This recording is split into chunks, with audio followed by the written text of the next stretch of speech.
Today, we're going to talk about Friendtech. It's the newest decentralized social media platform. It's kind of taken crypto by storm. Now, before I get into any of the grisly details, I just want to preface this video with a little bit of praise to make it very clear that I'm not insulting any of the technical work done by the Friendtech team. Purely from a tech perspective, I think that this is a fascinating example of building something entirely on chain. And, it's definitely providing some much needed entertainment while all of our favorite internet tokens just kind of drift sideways for eternity. I'm also not here to discuss trading strategies for Friendtech. There's enough videos and tweet threads out there on that already. I'll throw some links to those in the description of the video if you're interested in having a crack at trying to game this thing. But fair warning, it's a lot harder than it seems. As always with these things, any influencer that's telling you how to make money on Friendtech is getting very grift adjacent. If they knew how to make money on Friendtech, they'd just be doing it and they wouldn't be telling you how to do it. Those who can't do, teach. It's kind of a shitty quote, but I feel like it's apt for moments like these. And once again, I'm just handing out my own unsolicited opinion here, which is more for the everyday user who's likely showing up to Friendtech right now. And it's August the 22nd? So this is for anyone who feels like they might be still super early to this thing. I don't have a crystal ball. I don't know if you're early, but the chances are probably not. So here goes. My first and major concern with Friendtech in its current state right now is its longevity. And we've already seen what happens with these, DeSo apps before. In 2021, an app called BitClout emerged on the scene, and it allowed creators to do exactly what they're doing with Friendtech, which is, buy shares of themselves and of others. It's a little bit different in its mechanism, but the functional base is very much the same. I actually wrote a little article on it back in June when it first popped up. It was tracing a very, very similar trajectory to Friendtech. So initially, share prices of the top influencers, surged. People shared their reasoning why this was the next big thing, and prices continued on their upward trajectory. I can't remember what the exact time span on BitClout was, but I don't think it was more than a couple of months before prices started to tank. Shares in Elon Musk, who was still kind of mysterious and popular at that time, were going for $84,000 a pop. Interestingly, the app was also backed by everyone's favorite crypto VCs, A16Z, Coinbase Ventures, Digital Currency Group, RIP, and the Winklevi twins. Oh, and Chamath. Chamath even went as far as comparing it to the early days of Bitcoin, but was rightfully criticized by literally everyone for saying so. Shockingly, once the big accounts on BitClout had sucked up their share of capital from new users desperately trying to catch the next big spike, the music stopped and the share prices tanked. The trajectory of Friendtech has been pretty interesting. In the first week, there was a little bit of hype around it, some accounts getting on board, but things really kicked off for the platform on August 19 when Friendtech revealed that they'd done a seed round with Paradigm. This sparked a mass wave of speculation about an upcoming airdrop, a token launch, and that's really what inspired the surge of accounts. That, and the app also released a bunch of invite codes as well, which is how you have to sign up. Now, I know it's kind of mid-curve criticism for me to levy here, but much like Friendtech itself, none of what I'm doing or saying is all that groundbreaking. And that's the big problem here. Friendtech really isn't doing anything wildly new or novel.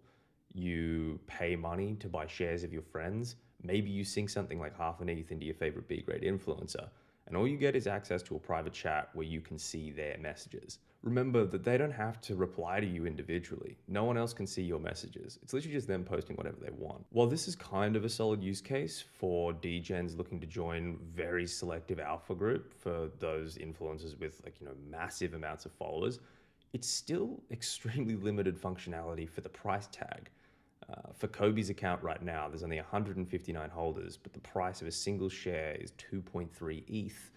Maybe I'm outing myself as a poor, but 2.3 ETH, which is nearly $4,000, 3,800 at current prices. Yes, I know ETH off the top of my head. That's pretty damning, but that's a pretty steep price just to be able to see a private chat. Now, if you're interested in how the share price algorithm on Friendtech works, there's a great thread by a software developer called Cigar on Twitter, and I'll throw that link in the video description as well. So let's actually get stuck into why I think Friendtech will inevitably follow the same path as BitClout. The first reason is the problem of incentives, in that there aren't any. There's really no reason for creators to stick around. Unlike a Patreon account or an OnlyFans, creators are incentivized to keep putting out a constant stream of consistent revenue for their fans.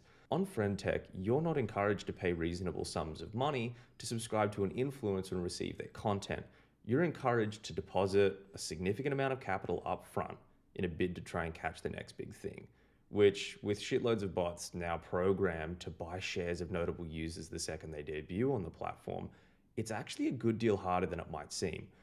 I joined up to Friendtech on Saturday and was looking at, following some bots into some trades just to get a feel for how easily one could game this platform.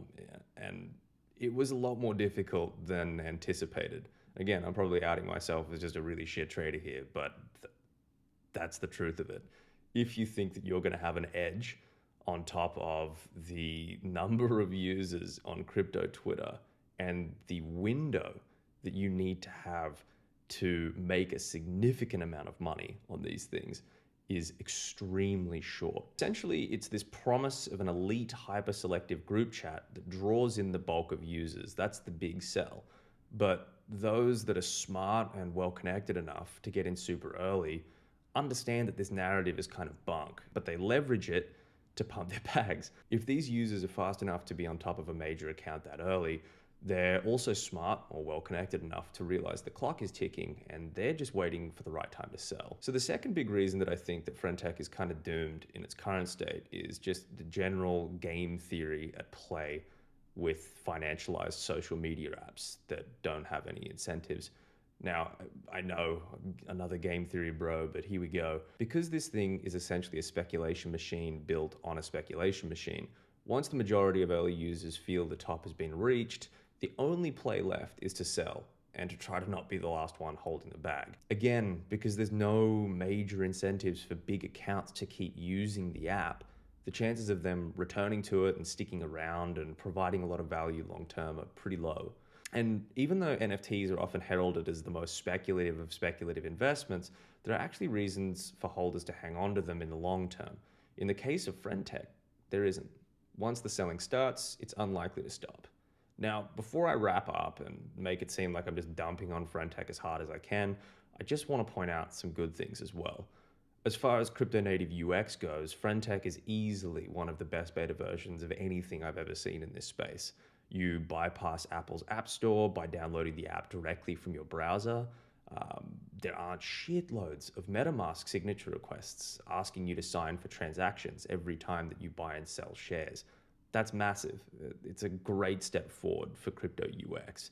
And while I don't think Friendtech has nailed it in terms of incentives, it's technically quite significant, and it's definitely a step in the right direction for crypto, even if the social capital aspect has gotten a bit out of hand. The internal wallet feature of the app is also really great. Once you've bridged your funds to Base, all you have to do is transfer them to the Friendtech wallet, and that's it.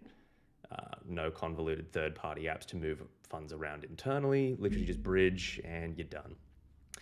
Anyway, that's kind of it. If you want to take on risk and try and play around with this, go nuts.